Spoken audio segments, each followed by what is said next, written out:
Bismillahirrahmanirrahim. Assalamualaikum warahmatullahi wabarakatuh. Perkenalkan, nama saya Mario Adistiawan dari S1 Pendidikan Geografi.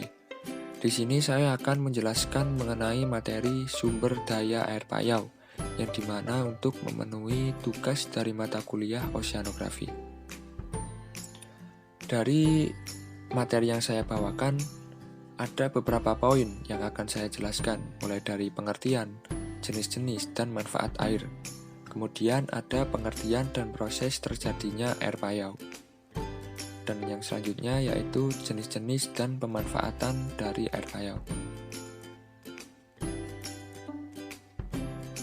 Dapat kita ketahui bahwa bumi merupakan sumber kehidupan bagi makhluk hidup karena terdapat sumber daya alam yang melimpah dan dapat digunakan untuk memenuhi kebutuhannya. Salah satu sumber daya alam yang terdapat di bumi ini adalah air. Air merupakan salah satu kebutuhan vital bagi makhluk hidup. Dengan begitu, dapat dipahami bahwa tanpa adanya air, tidak ada kehidupan di bumi ini. Kemudian, pengertian air.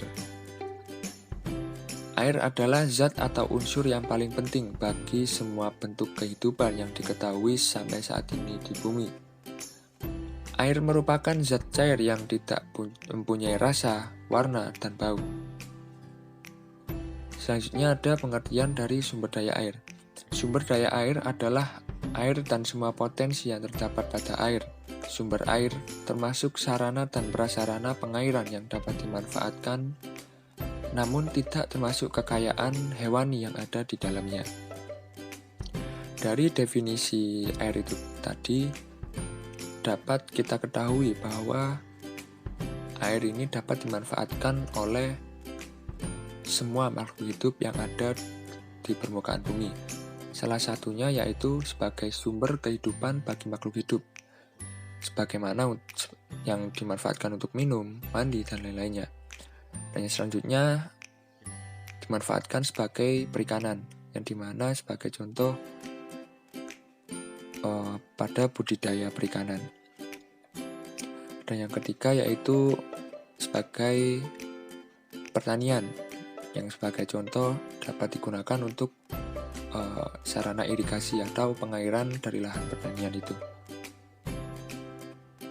Dan yang keempat ada objek wisata, seperti kolam renang, tempat wisata lainnya. Dan yang kelima ada pembangkit tenaga listrik. Dan yang terakhir ada prasarana lalu lintas, air antar pulau atau antar benua. Sebagai contoh, mobilitas penduduk yang memanfaatkan alat transportasi, salah satunya yaitu kapal. Selanjutnya ada jenis-jenis air. Dari jenis-jenis air ini terbagi atas 5 jenis, yaitu yang pertama ada air permukaan, yang kedua ada air sungai, dan yang ketiga ada air danau, keempat ada air tanah, dan yang kelima ada air payau. Dari materi yang saya bawakan ini, saya akan menjelaskan mulai dari air payau itu sendiri. Pengertian atau definisi dari air payau yaitu campuran antara air tawar dan air laut. Jika kadar garam yang dikandung dalam 1 liter air adalah antara 0,5 sampai 30 gram, maka air ini disebut air payau. Namun jika konsentrasi garam melebihi 30 gram dalam 1 liter air disebut dengan air asin. Dari definisi tersebut, ada definisi lain yang dapat saya jelaskan dari pengertian air payau itu sendiri. Jadi air payau ini merupakan air yang terbentuk dari pertemuan antara air sungai dan air laut, serta mempunyai ciri khusus secara fisik, kimia, dan biologis. Dari ciri-ciri fisik air payau berwarna coklat kehitaman seperti tambak. Dari segi kimianya terutama sudah mengandung kadar garam dibanding dengan air tawar. Dan ciri yang terakhir yaitu ada dari ciri biologis, terutama terdapatnya ikan-ikan dari air payau. Selanjutnya yaitu proses terjadinya air payau. Air payau terjadi karena intrusi air asin ke air tawar. Hal ini dikarenakan adanya degradasi lingkungan. Pencemaran air tawar juga dapat terjadi karena fenomena air pasang naik. Saat air laut meluap, masuk ke dalam median sungai.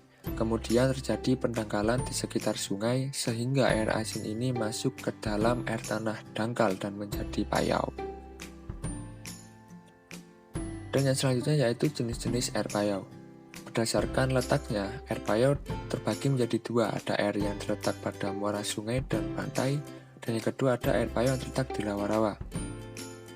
Air payau yang terletak pada muara sungai dan pantai ini dapat jelaskan bahwa sungai yang membawa air tawar dari daratan akan bermuara di pantai, sehingga air tersebut bercampur dengan air laut membentuk air payau. Akibatnya perairan di sekitar muara sungai itu bersifat payau. Selanjutnya, yang kedua ada air payau yang terletak di rawa-rawa.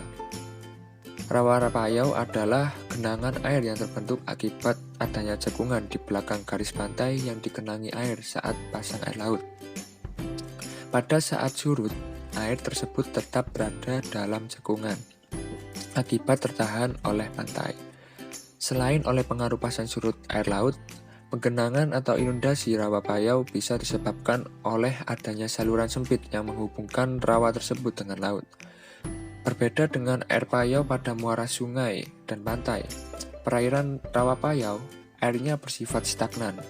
Salinitas atau kadar garam pada perairan rawa payau dipengaruhi oleh kondisi perairan yang menjadi sumber air.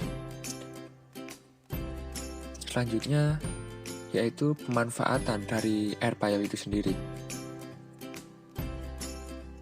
Pemanfaatan dari air payau sendiri, yang pertama ada air payau yang digunakan sebagai budidaya ikan. Perikanan payau yaitu seperti bandeng, mujair, gurami, dan lain-lainnya. Seperti gambar yang saya tampilkan pada video ini.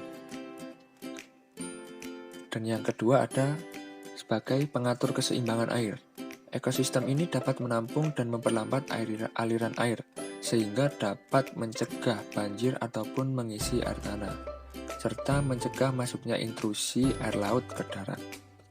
Dan yang ketiga sebagai tempat olahraga, rekreasi, dan pariwisata. Sebagai contohnya yaitu sebagai tempat memancing, arum jeram, dan lain-lainnya.